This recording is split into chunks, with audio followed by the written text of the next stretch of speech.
Midweek service. Binabati po natin ang bawat isa para sa panibagong gabi na naman upang sambahin ang ating Diyos, ang ating dakilang Diyos. So aton mga live viewers, salamat nga nakiupod ka mo yan na haamon na aton worship. Gan for sharing this special time with us.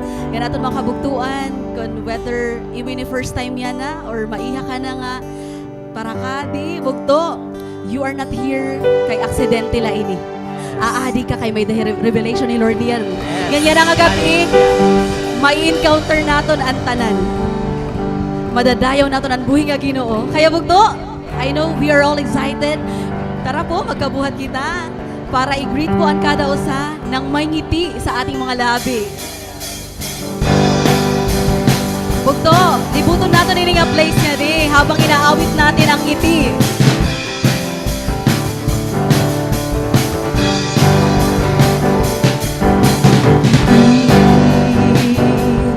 Ika'y gumaganda, ngiti, kahanga-hanga ka. Ngiti na ate, ngiti na kuya, lahat ay magpasalamat sa Diyos. Ngiti na ate, ngiti na kuya, at lahat ay magpasalamat sa Diyos. Agad mo to, ngiti, ngiti, ika'y gumaganda, ikaw usay, ngiti, kagwapo ka rin mo bugto. Ngiti na ate, ngiti na ate, ngiti na kuya, lahat ay magpasalamat sa Diyos. Ngiti na ate, at ngiti na kuya, at lahat ay magpasalamat sa Diyos. Ngiti na ate, at ngiti na kuya, ngiti na ate, ngiti na kuya, lahat ay magpasalamat sa Diyos. Ngiti na ate, at ngiti na kuya, at lahat ay magpasalamat sa Diyos. At lahat ay magpasalamat sa Diyos. At lahat ay magpasalamat sa Diyos. Kay dakila ng ating Panginoong Jesus. Come on, church. Yes. Palakpakan natin ang ating buhay nga Ginoo nga kaupod naton yan ang gabi. Hallelujah. Jesus, ang kadakilaan ng ating Panginoon ay tunay ngang dakila. Amen. Amen mga bugto. Amen. Kaya't sisimulan natin ngayong gabi ng may galak sa ating mga kalooban sapagkat babasahin natin ang pangalan ng Diyos. Didinggin ng bawat isa kung gaano kabuti ng Panginoong Diyos sa ating mga buhay. So bugto, kaya't sabay-sabay nating banggitin, ideklara natin ngayong gabi na ang Diyos ang pinakadakila. Sapagkat nakasulat sa mga awit, sabay-sabay po nating basahin, mga awit 8, versikulo 1 hanggang 9. O Yahweh, na aming Panginoon, sa buong mundo'y tunay kang dakila. Iyong papuri abot sa langit. Pinupuri ka ng mga bata't bagong silang. Ikaw ay nagtayo ng isang tanggulang. Kaya't natahimik ang lahat ng iyong mga kaway. Pinagmasdan ko ang langit na gawa ng iyong kamay, pati ang buwan at mga bituin na iyong inilagay. Ano ba ang tao upang iyong pahalagahan? O anak ng tao upang iyong pangalagaan? Nilikha mo siyang mababa sa iyo ng kaunti. Pinuspos mo siya ng dangal at ng luwalhati. Ginawa mo siyang pinuno ng lahat ng iyong nilikha. Sa lahat ng mga bagay, siya ang iyong pinamahala. Hallelujah! Mga tupa at kawan, pati na ang mga mabangis, lahat ng ibong lumilipad at mga isda sa karagatan, at lahat ng nilikhang nasa karagatan. O Yahweh, na aming Panginoon, sa buong mundo'y tunay kang dakila. Hallelujah! O Diyos, napakabuti mo, O Diyos. Bugto, kaya mo natin ang buhay ng Ginoo. Pasalamatin natin ang Diyos. Puri tayo sa Panginoon. sapagkat ang Diyos, lahat ng henerasyon, the Lord of Lords, the King of all Kings, ay ating sasambahin ngayon. Hallelujah! Taas ang ating mga kamay upang purihin ang ating Diyos. Oh, Jesus, Hallelujah! dakila ka. Dakila ang Diyos!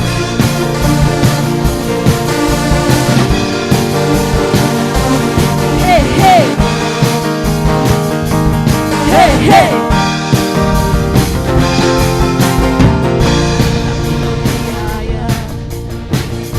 Kami pinalaya mula sa bihag ng kasalanan. Yes!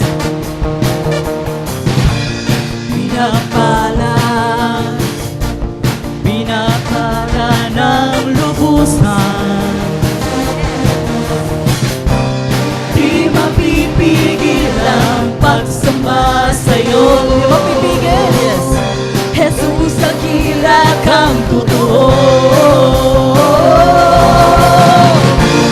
ang lahat ay magsasaya. Jesus, papupurihan ka. Ikaw lamang ang aming pag-asa. Ang lahat ay magsasabi, ang lahat ay luluhod. Jesus, ikaw lamang ang Panginoon. Hey, hey! Hey, hey! Hey, hey! Dakilang biyaya, kami pinalaya mula sa bihag ng kasalanan. Hallelujah! Pinatawad, pinapala ng lubusan. Di mapipigil! Di mapipigil ang pagsamba sa'yo. Jesus, dakila kang totoo. Ang lahat ay magsasaya. Jesus, papupurihan ka. Ikaw lamang ang aming pag-asa. Ang lahat ay magsasabi, ang lahat ay luluhod. Jesus, ikaw lamang ang Panginoon. Ang lahat ay magsasaya. Jesus, papupurihan ka. Ikaw lamang ang aming pag-asa. Ang lahat ay magsasabi, ang lahat ay luluhod. Jesus, ikaw lamang ang Panginoon. Hey, hey! Hey, hey! Hey, hey! Ang lahat ay magsasaya. Sus, papupurihan ka. Ikaw lamang ang aming pag-asa. Ang lahat ay magsasabi, ang lahat ay luluhod. Jesus, ikaw lamang ang Panginoon. Ang lahat ay magsasaya. Purihan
kong ika'y maranasan, tibok ng puso ko'y ikaw lamang. Kaya't ngayon, bukas at kailanman, pagsamba ko'y iaalay.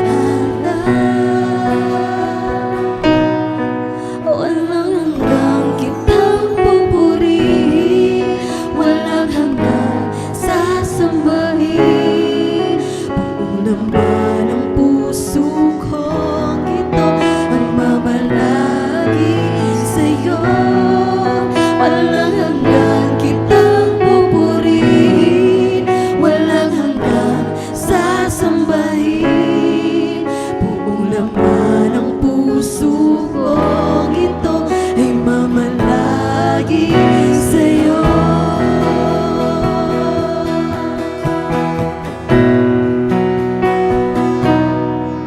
Nais kong ika'y maranasan, pagkilos mo'y aking inaasam, pagkat sa'yo ko lang natagpuan.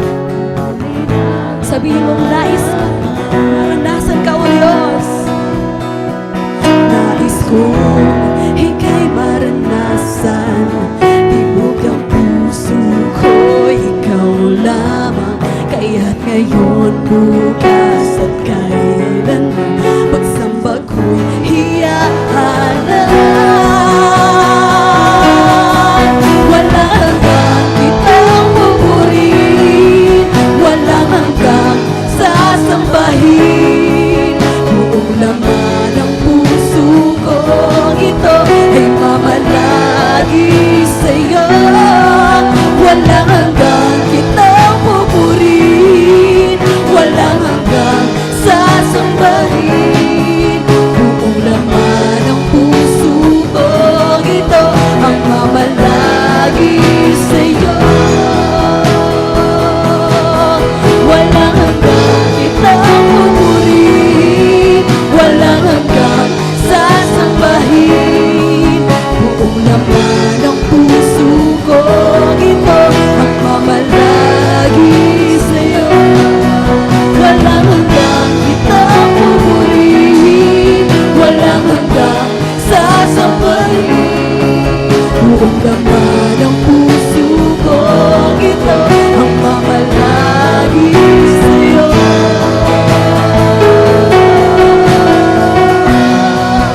Sa'yo lang ang papuri, O Diyos.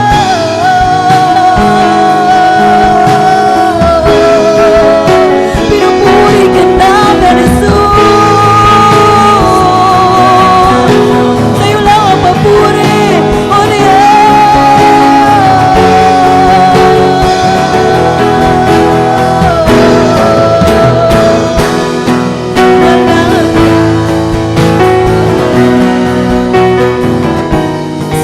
sasambahin.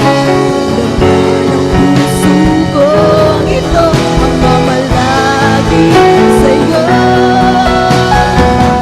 Kitang pupurihin, walang hanggang sasambahin.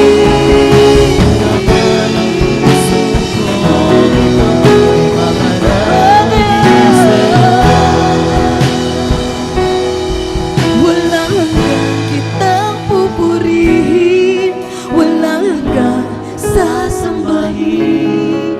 Buong laman ng puso kong ito ay mamalagi sa'yo. Walang hanggang kitang pupurihin, walang hanggang sasambahin. Buong laman ng puso kong ito ay mamalagi sa'yo. Buong laman ng puso kong ito ay mamalagi sa'yo. Hallelujah, God. You are so worthy of our praise, O God. Kabuti mo, Diyos.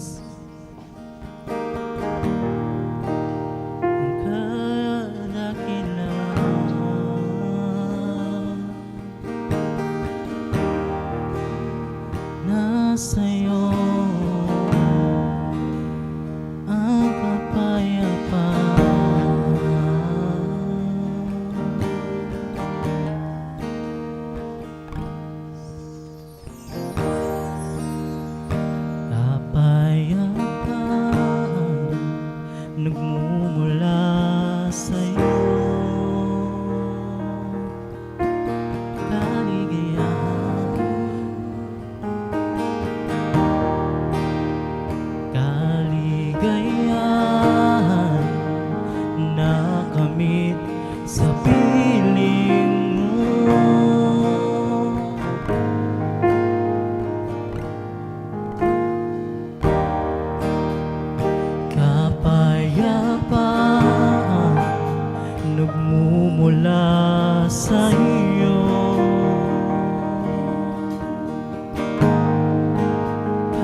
yang naisin ng puso ko sa piling mo. Oh, ikaw ang aming nais, Panginoon. Kapayapaan nagmumula sa'yo.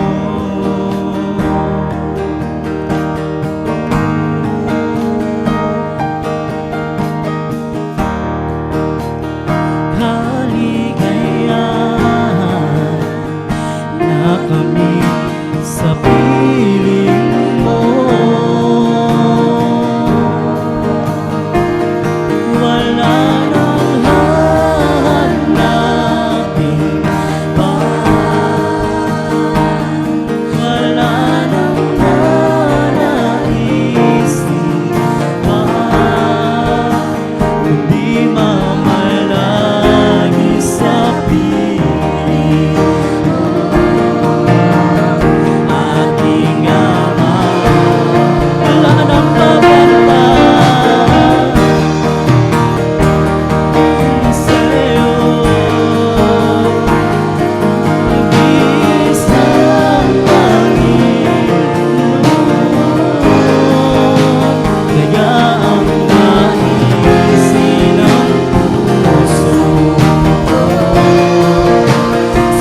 Jesus.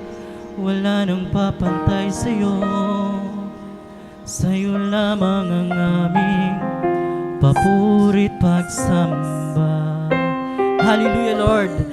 Itataas namin ng aming kamay, Panginoon, sa pagsamba sa iyo ang papuri, Lord God. Sa iyo lamang, Lord God, ang aming papuri. Sa iyo lamang ang pasasalamat, Panginoon. Hallelujah, Lord God. Tinataas ka namin ngayong gabi, Panginoon. Hallelujah, Jesus. We glorify you, Lord. We praise you, Jesus. Hallelujah.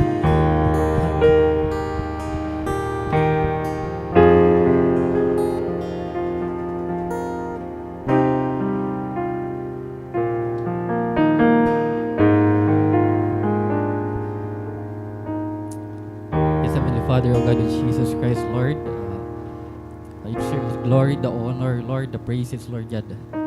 Hain mo, Lord God, ang pagdayaw at pagpasalamat, Lord God. All those things, Lord God, deserve mo ito, Lord.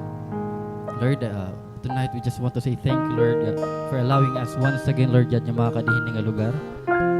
Thank you, Lord, for once again, O Lord, you have allowed us, Lord, yung makakanta, O Lord God, in praises, O Lord God, in mga pagdayaw nga dai mo. And I thank you once again, Lord God, for bringing us here kay may himuon kahaamon, Lord God. You will do something to us tonight, and we will never be the same once again na paggawas na mo hindi nga lugar. Lord, tonight we just want to ask your presence, Lord God, na maramdaman naman, O Lord God. May your blood, O Jesus Christ, cover this place, O Lord God, na wala may mangyayari nga diri maubay. May you secure the heart, O Lord God, ng mga katag sa, O Lord God, niya adi, O Lord, that they will listen, O Lord God, ng pulong nga nagtitikang hain, O Lord God. And I want also to pray, O Lord God, para preacher nga magdadara ni mo pulong, Lord God, ikaw ang mag-cover dahil, Lord God. May it be, Lord God, nga mag-speak through hain, O Lord God, and not by his understanding, not by his wisdom, O Lord God, but in your understanding, in your wisdom, nagtitikang permanente hain mo, Lord God. Lord, we just want to dedicate this service nga dahil mo kasi wala ibang rason mong kay ano adi kami kundi ikaw lang, Lord God.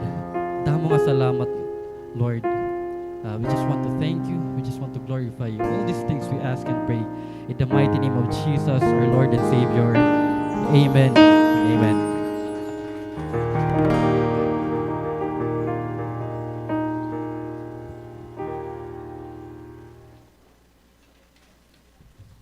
Yan, sige pangalingkod, anay kita.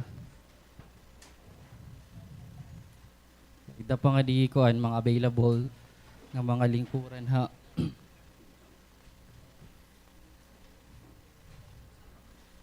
Yan, sige, start. We'll start. Maupay nga gabi aton nga tanan, no? Good evening, SFCA. Yan, so before kita actually mag-proceed nga daton sermon, may dala ko ipapakitang picture. Are you familiar with this one? Facebook, almost every day actually ginagamit ini naton, di ba? Darang adi nakitahan tinatawag nga ano bang tawag ito? Itong bagat may mga AI na and accessible ng internet. That is why ang mga sugad din nga platform, they're actually accessible na liwat.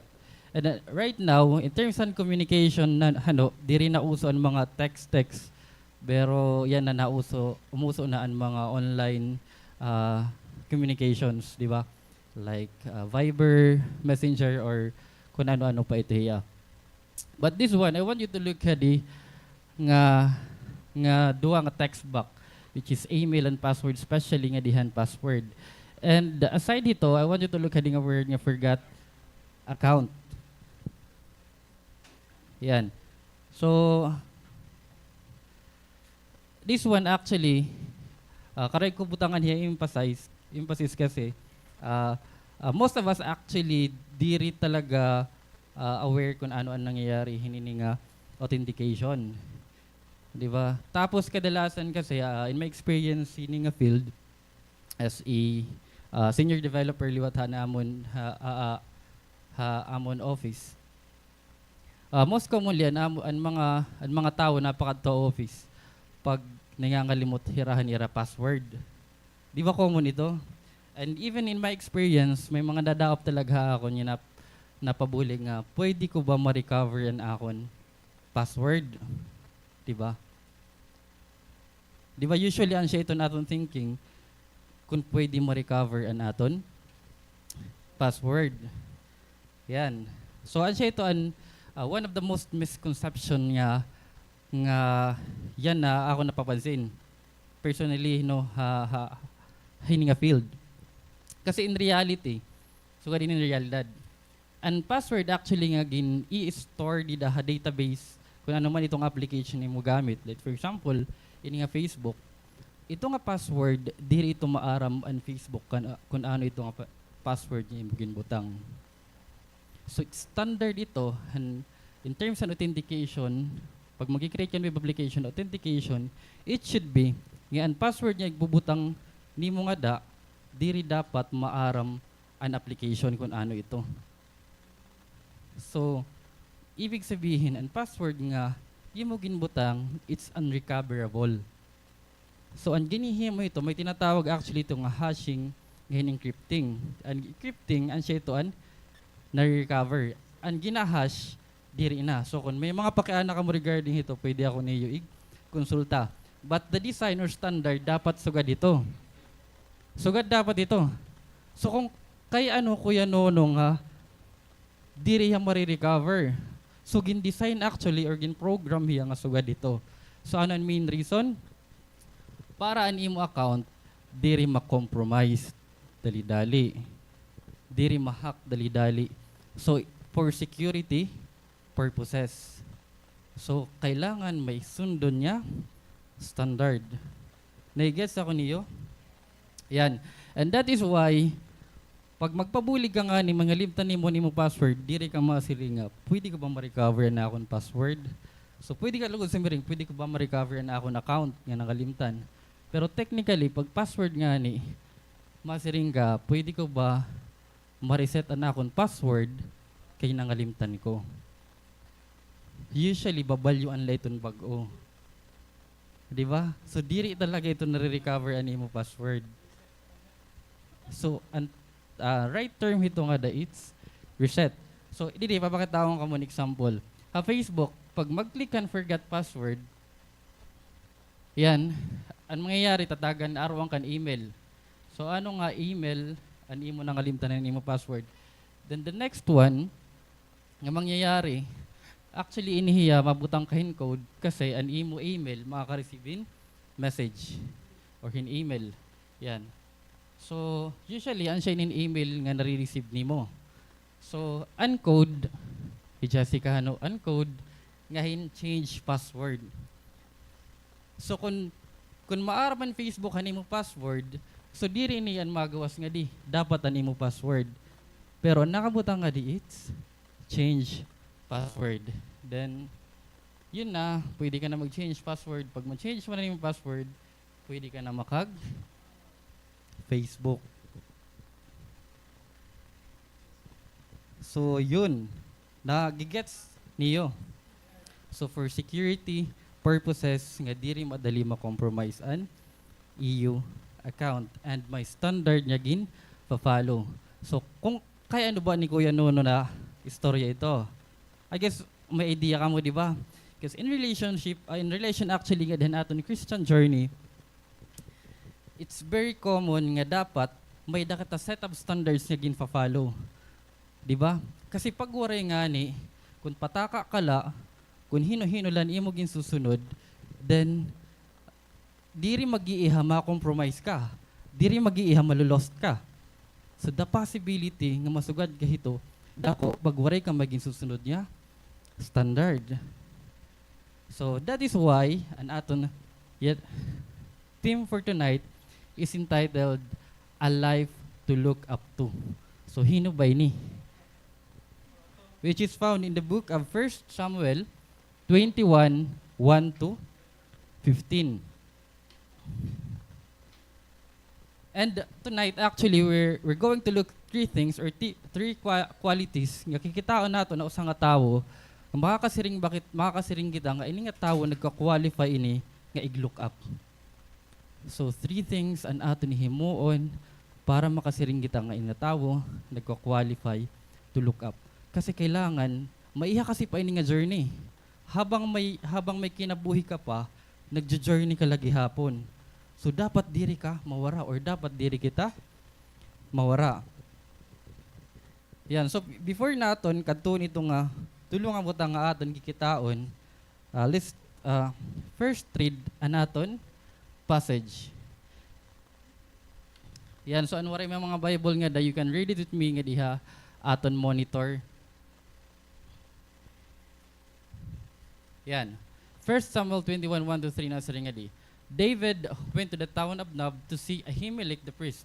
Ahimelech trembled when he saw him. Why are you alone? He asked. Why is no one with you? Yan, so tagang ko kamo short background para diri naton balikon ini. And aton passage actually talks about David. David on a run. Ibig sabihin, David nagtatago. Ang tanong, bakit nagtatago si David? I guess every one of us here nakilala kan David. Di ba?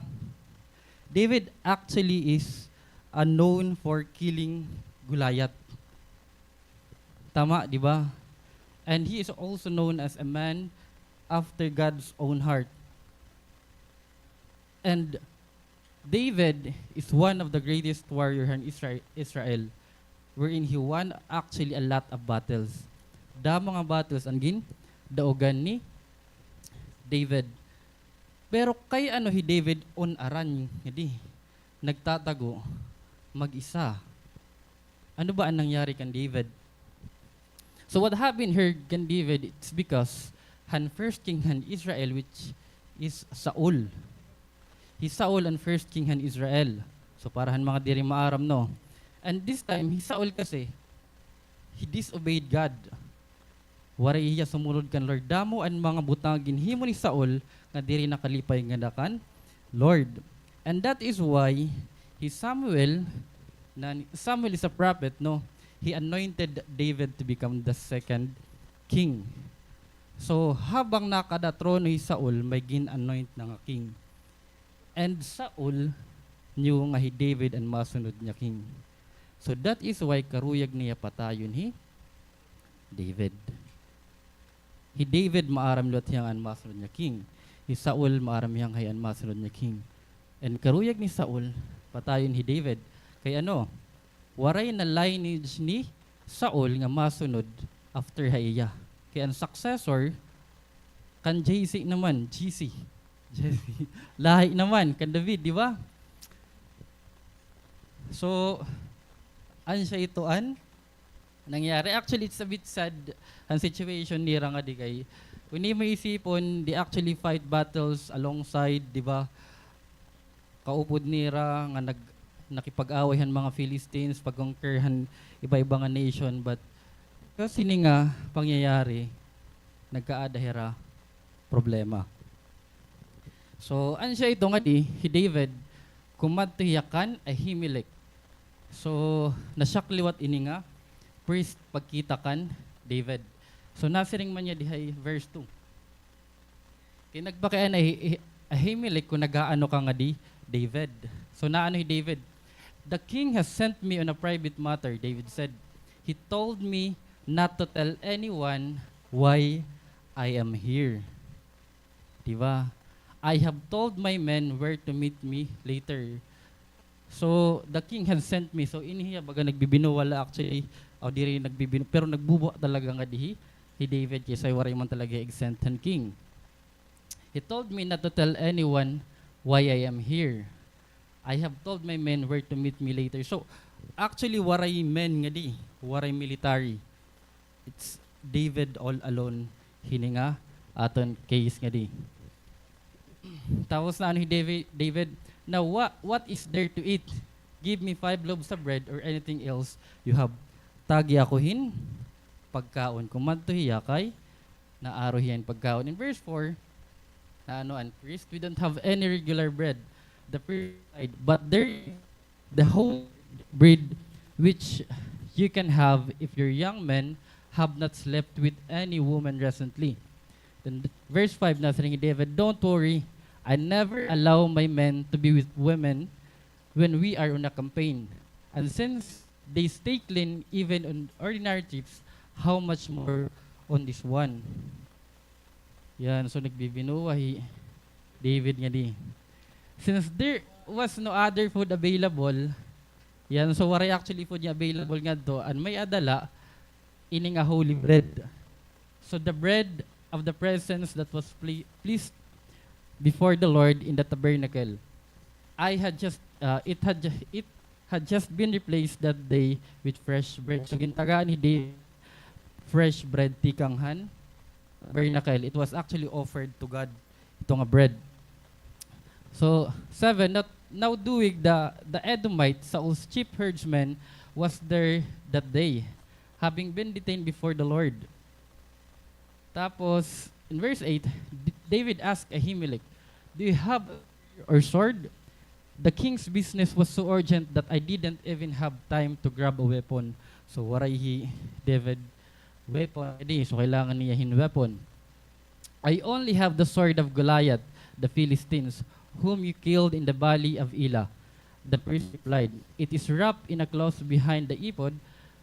Yan. So, take that if you want it, for there is nothing else there. Tapos na ni David, "There is nothing like it.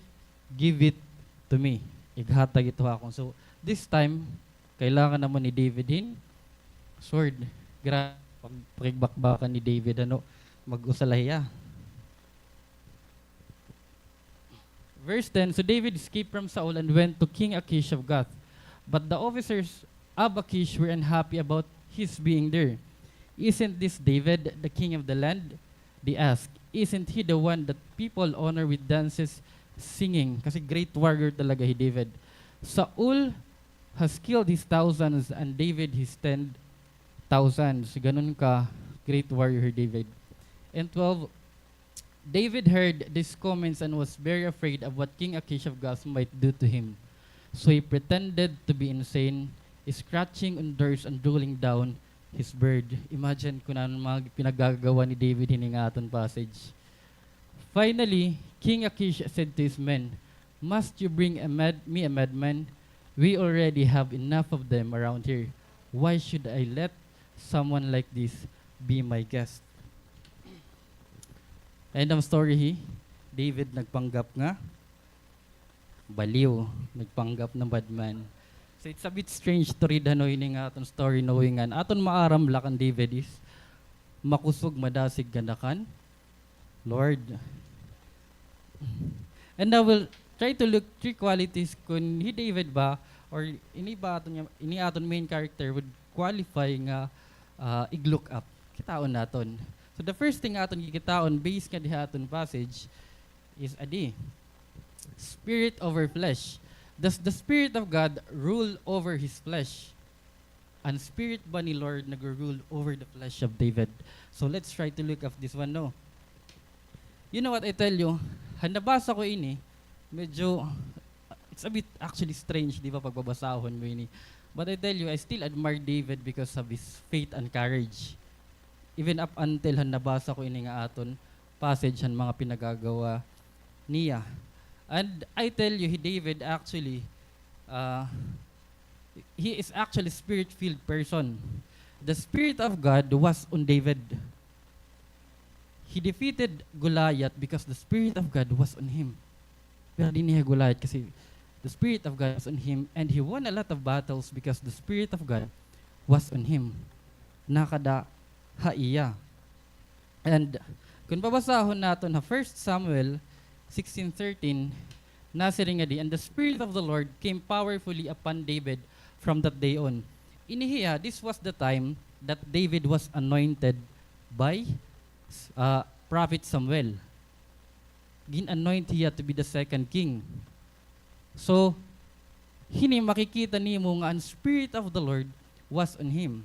And that is why he was able to defeat Goliath and succeedhan iba-iba nga battle.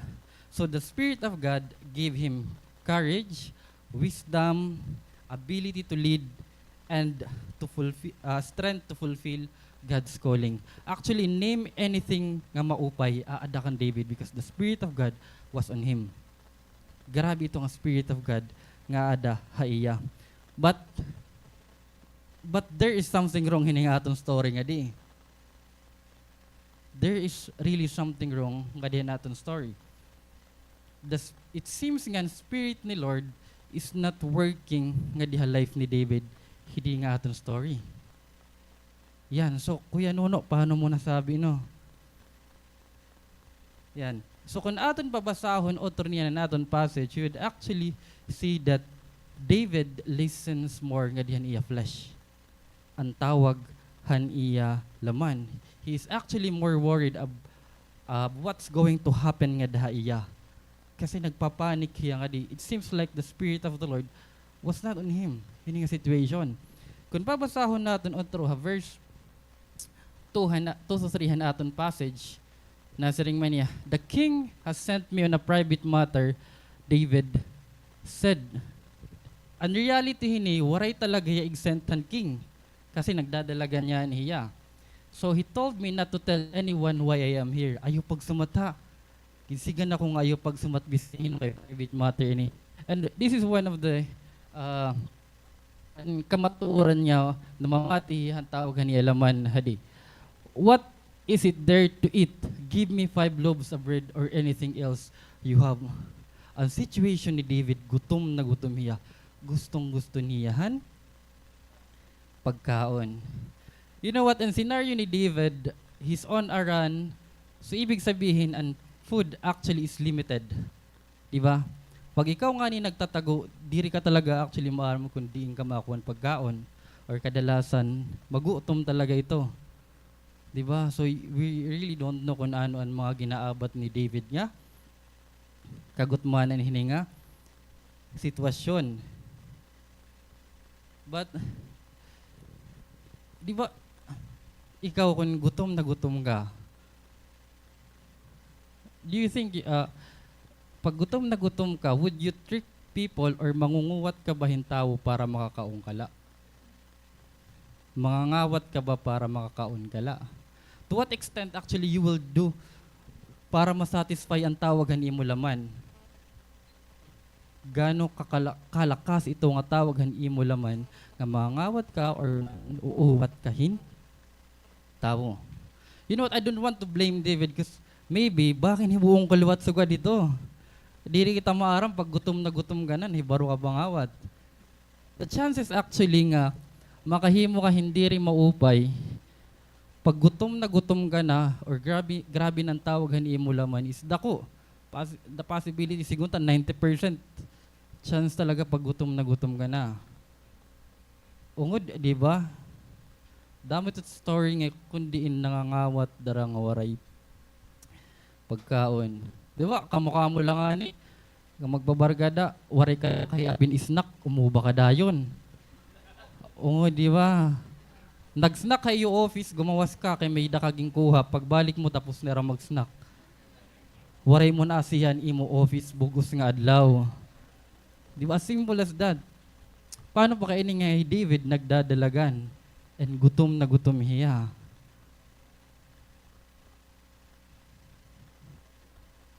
May intindihan ba niyo David na niya ginhimo? Siguro kung kita, possible gihapon kay minsan ginihimo naton, maintindihan naton David. But actually, hini nga scenario or hini nga state ni David or pagkatao ni David, supposed to be dapat diri yaman titrik hintawo.